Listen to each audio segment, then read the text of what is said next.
चलिए देखिए, आज हम लोग पढ़ने वाले हैं कक्षा 8 का हमारी दुनिया। ठीक है, हमारी दुनिया यानी कि भूगोल को पढ़ने वाले हैं। देखिए, इसका जो पहला चैप्टर हम उसको पढ़ेंगे।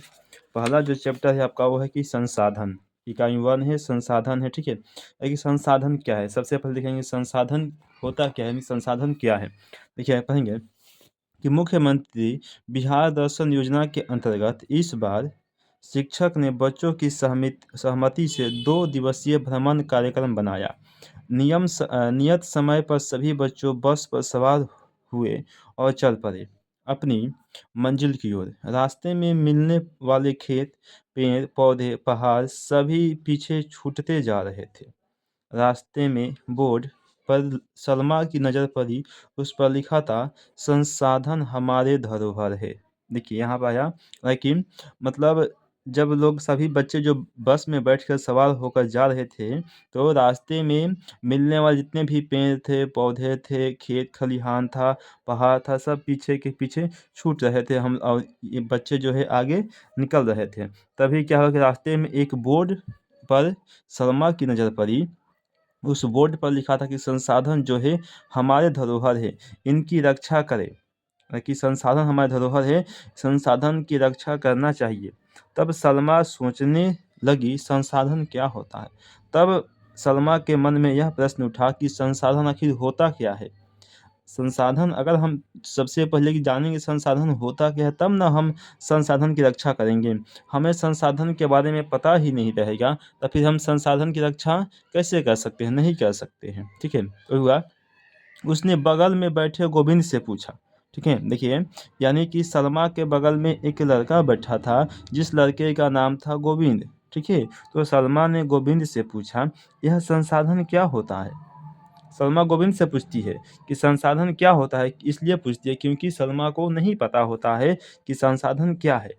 तो गोविंद ने कहा, मानव अपने जीवन में कई प्रकार की वस्तुओं का उपयोग करता है। इन वस्तुओं का उपयोग कर वह अपनी आवश्यकताओं की पूर्ति करता है। मानवीय आवश्यकताएं बदलती रहती है, जिन्हें पूरा करने के लिए मनुष्य हमेशा नए नए साधनों और तकनीकों की खोज के लिए प्रयत्नशील रहता है। ठीक है, इसके लिए आरंभ में मानव प्रत्यक्ष या अप्रत्यक्ष रूप से प्र- प्रकृति या प्राकृतिक वस्तुओं पर निर्भर था। समय के साथ मानवीय आवश्यकताओं में परिवर्तन आता गया। इसके कारण मानव प्राकृतिक वस्तुओं को संशोधित कर उसे अपनी आवश्यकताओं को पूरा करने के अनुकूल बनाने बनाने लगा। मानव की आवश्यकताओं को पूरा करने वाले सभी जीव जंतु वस्तुएं एवं पदार्थ संसाधन कहे जाते हैं। तो कितना बड़का लिखा हुआ है। देखिए यहाँ पर एक छोटा सा वर्ड में लिखा हुआ है, बस इसी को याद कर लेंगे कि संसाधन क्या है, आपका हो जाएगा। कल देखिए, मानवीय आवश्यकताओं को पूरा करने वाले सभी जीव जंतु वस्तुओं एवं पदार्थ सबके सब क्या है कि संसाधन है। ठीक है, देखिए यानी कि देखिए समझ कि हमारे हाथ में अभी एक कलम है, हमने इस कलम को लिया है, तो कलम भी क्या है हमारे लिए संसाधन है। कलम भी क्या है, संसाधन है। अभी आप मोबाइल से पढ़ रहे हैं तो मोबाइल भी क्या है आपके लिए संसाधन है। हम इस किताब से अभी पढ़ रहे हैं तो किताब भी क्या है, संसाधन है। पानी पी रहे हैं, क्या है, संसाधन है। यानी कि दुनिया का कोई भी ऐसा चीज़ नहीं जो कि संसाधन नहीं है। हर चीज़ क्या है कि संसाधन के रूप में मौजूद है। ठीक है, देखिए समय भी क्या है आपका संसाधन है, क्योंकि देखिए संसाधन का मतलब होता है कि देखिए समय का भी हम अपने लिए उपयोग करते हैं। एक बार निकलने के बाद फिर दोबारा वो नहीं आ सकता है, इसलिए समय भी क्या है कि संसाधन है। आदमी भी क्या है, संसाधन है। वही कह रहे हैं कि मानवीय आवश्यकताओं को पूरा करने वाले, यानी कि मानव की आवश्यकताओं को हर वह वस्तु, हर वह चीज़ जो मानव की आवश्यकता को पूरा करता है, चाहे वो जीव हो, जंतु हो, कोई वस्तु हो, कोई पदार्थ हो, सबको सब क्या कहलाएगा कि संसाधन कहलाएगा। ठीक है, देखिए देखिए कि भूमि, जल, वायु, मिट्टी, विद्यालय, भवन, पंचायत भवन, खनिज पदार्थ, खेत, तालाब इत्यादि सभी के सभी क्या है कि संसाधन है। अभी आपको हमने बता दिया, चाहे वो जमीन हो, चाहे वो जल हो, चाहे वो हवा हो। हवा भी संसाधन है, क्योंकि हम अपने लिए हवा को यूज करते हैं, सांस लेते हैं, O2 ऑक्सीजन। ठीक है, तब जाकर हम CO2 बाहर निकालते हैं। मिट्टी भी संसाधन है, क्योंकि मिट्टी नहीं रहेगा तो हम अपना अन्न कहाँ उपजाएंगे। विद्यालय भी क्या है, संसाधन है। भवन भी क्या है, विद्यालय भवन। पंचायत भवन भी क्या है कि संसाधन है। खनिज भी क्या है, संसाधन है। खनिज क्या होता है, खनिज में देखना लिखिए कोयला हो गया, पेट्रोलियम हो गया, ये सब क्या है, खनिज है। ये सभी के सभी क्या है कि संसाधन है। खेत भी संसाधन है, खेत कहिए मिट्टी कहिए, ठीक है।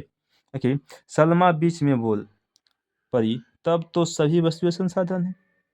सलमा के मन में यह प्रश्न उठा, सलमा बोली तब तो हर वस्तु संसाधन है। गोविंद बोला कि हाँ। देखिए, गोविंद क्या बोला, बोला कि हाँ, यानी कि कोई भी ऐसा वस्तु नहीं है जो कि संसाधन नहीं है, बल्कि हर वस्तु क्या है कि संसाधन है। हाँ, सभी प्राकृतिक वस्तुएं मानव निर्मित वस्तुएं तथा स्वयं मानव भी संसाधन है। आपको बोले ना जी, चाहे वह सभी प्राकृतिक वस्तुएं हों, नेचुरल वस्तु हो, चाहे वह मानव के द्वारा कृत्रिम वस्तु हो, नेचुरल हो चाहे अननेचुरल, यानी कि चाहे वह प्रकृति के द्वारा वस्तुएं मिली हो, चाहे मानव ने उस वस्तु को बनाया। जैसे मान लीजिए कि ये मोबाइल, ये हम कलम लिए हैं हाथ में, तो क्या कलम को भगवान ने बनाया है? नहीं, इस कलम को किसी इंसान ने बनाया है। तो यह क्या है, मानव निर्मित वस्तु है। ये बुक को पढ़ रहे हैं, तो बुक भी किसे बनाया है? मानव ने बनाया है। तो बुक भी क्या है आपका, एक मानव निर्मित वस्तु है, ठीक है। तथा स्वयं मानव भी क्या है, एक संसाधन है। मानव भी क्या है, एक प्रकार का संसाधन है। क्यों मानव संसाधन है, कैसे संसाधन है? देखिए, जैसे मान लीजिए कि मानव के पास जो समय है, अभी आपके पास समय है, अगर समय निकल जाएगा तो क्या यह समय दोबारा आपके पास आ सकता है? संसाधन का मतलब यही होता है कि जो एक बार खत्म हो गया फिर दोबारा नहीं मिल सकता है। तो मानव के पास समय है, खत्म होगा, क्या फिर मानव अपनी उस अवस्था में आ सकता है? बिल्कुल नहीं आ सकता है। तो मानव भी क्या है कि एक प्रकार का संसाधन है। इसे ऐसे भी समझ सकती हो कि जब किसी भवन का निर्माण किया जाता है तो इसके लिए उपयुक्त भूमि, बालू, सीमेंट, ईंट, लकड़ी, खिड़की, दरवाजे एवं मजदूर इत्यादि की जरूरत पड़ती है। इनमें कुछ साधन प्राकृतिक होते हैं तो कुछ मानव निर्मित। इनमें मजदूर के रूप में मानवीय श्रम का भी उपयोग किया जाता है। अतएव ये भी क्या है, ये सभी के सभी संसाधन कहलाते हैं, ठीक है। अगर देखिए, अगर कि संसाधन की उपयोगिता लिखेंगे कि गाड़ी एक नदी के किनारे रुकी। ये जो गाड़ी है, जिस गाड़ी में बच्चे बैठे हुए थे, वो गाड़ी एक नदी के किनारे रुकी। शिक्षक महोदय ने कहा, बच्चों यहाँ हम लोग अल्पाहार लेंगे, ठीक है। अल्पाहार लेंगे मतलब थोड़ा सा भोजन, थोड़ा बहुत, मतलब लंच बोलते हैं ना, लंच थोड़ा सा हम लोग कर लेंगे। नदी का किनारा काफ़ी चौड़ा था, पानी पानी बीच में बह रहा था, दोनों ओर बालू ही बालू थे। कुछ बच्चे बालू पर दौड़ लगाने लगे तो कुछ पानी की ओर दौड़ पड़े। सलमा ने सोचा, यहाँ तो रेत ही रेत है। सलमा के मन में फिर यहाँ प्रश्न उठा, यहाँ क्या है कि केवल रेत ही रेत है? सलमा ऐसा है कि खाली एकरा मन में प्रश्न नहीं उठता है और कुछ नहीं उठता है, एक जवाब नहीं पता होता है, खाली प्रश्न उठता है कि क्या है, अरे कि यहाँ तो रेत ही रेत है। कि परंतु शहर में तो गाड़ी से रेत ले जाना पड़ता है। कहेगी, परंतु जो शहर होता है, शहर में अगर रेत की आवश्यकता होती है तो हम गाड़ी से रेत लेकर जाते हैं। कोई वहाँ इसे फैलाकर खेलने भी नहीं देता। ऐसा क्यों है कि शहर में कोई रेत को फैलाकर खेलने भी नहीं दे सकता है, ऐसा क्यों? सलमा के दिमाग में संसाधन संबंधी प्रश्न कौंध रहे थे। वह सोच रही थी कि गोविंद के हिसाब से संसाधन मानव जीवन के लिए अनिवार्य है। इसके विविध उपयोग हैं। इसके लिए उपयोग के अनुसार इसकी मांग व मूल्य भी में भी अंतर आ जाता है। जैसे जंगल से काटकर लाई गए लकड़ियों के रूप में परिवर्तन लाकर विभिन्न उपयोगी वस्तुएं जैसे खटिया, पलंग, कुर्सी, मेज, खिड़की, दरवाजे इत्यादि इत्यादि बनाई जाती है, ठीक है। इससे लकड़ी के उपयोग एवं मूल्य दोनों में परिवर्तन आ जाता है, ठीक है। इस प्रकार तो सभी संसाधन उपयोगी व मूल्यवान होते हैं, लेकिन सभी उपलब्ध वस्तुएं क्या कि संसाधन होते हैं। देखिए, इसका मतलब तो यह हुआ कि कोई भी वस्तु संसाधन तभी बनता है जब उसका कोई उपयोग अथवा मूल्य होता है। देखिए, इसने कहा कि कोई भी वस्तु संसाधन वह तभी बनता है जब उस वस्तु का कुछ ना कुछ उपयोग हो रहा हो। अब किसी वस्तु का कोई उपयोग ही नहीं तो वो संसाधन नहीं है। लेकिन यहाँ पर धरती पर ऐसा कोई चीज़ नहीं है कि जिसका कोई उपयोग ना हो। हर चीज़ का कुछ ना कुछ उपयोग है, तो जब वो उपयोग में आता है, उसको यूज किया जाता है, तो वो संसाधन है। उसने अपने मन की बात अपने मित्र अंशु को बताई। अंशु ने कहा, मेरे विचार से संसाधनों का उपयोग मानव जीवन को सुगम और सहज बनाने के साथ ही साथ क्षेत्र एवं देश के विकास के लिए भी किया जाता है। हालांकि जो संसाधन होते हैं वह मानव जीवन के सुगम व सहज, यानी कि बहुत ही सरल और बहुत ही आसान बनाने के साथ साथ क्षेत्र एवं देश के विकास के लिए भी किया जाता है। इसलिए किसी भी देश के विकास में संसाधनों का योगदान महत्वपूर्ण माना जाता है। ठीक है, देखिए, यानी कि जिस देश में जितना संसाधन है वह उतना विकसित देश होगा। संसाधन ही क्या होता है, जो होता है वह देश के विकास में महत्वपूर्ण भूमिका निभाता है। ठीक है, नहीं, संसाधनों के बिना विकास संभव नहीं है। अगर संसाधन नहीं है तो किसी भी देश का विकास बिल्कुल नहीं हो सकता है, किसी भी स्थिति में नहीं हो सकता है अगर उसके पास संसाधन नहीं है। ठीक है, संसाधन किसी भी क्षेत्र के विकास के लिए आधार का काम करते हैं। हम सभी प्रतिदिन कई प्रकार के संसाधनों का उपयोग कर अपनी दिनचर्या पूरी करते हैं। ठीक है, देखिए, सलमा ने पूछा किससे, अंशु से, अंशु, इन संसाधनों को हमारे लिए बनाता कौन है? क्या ये खुद बनते हैं या फिर इन्हें बनाया जाता है? सलमा ने अंशु से यह प्रश्न पूछा कि जो संसाधन हम कर रहे हैं ये हमारे लिए जो संसाधन कौन बनाता है? या ये संसाधन खुद बनता है?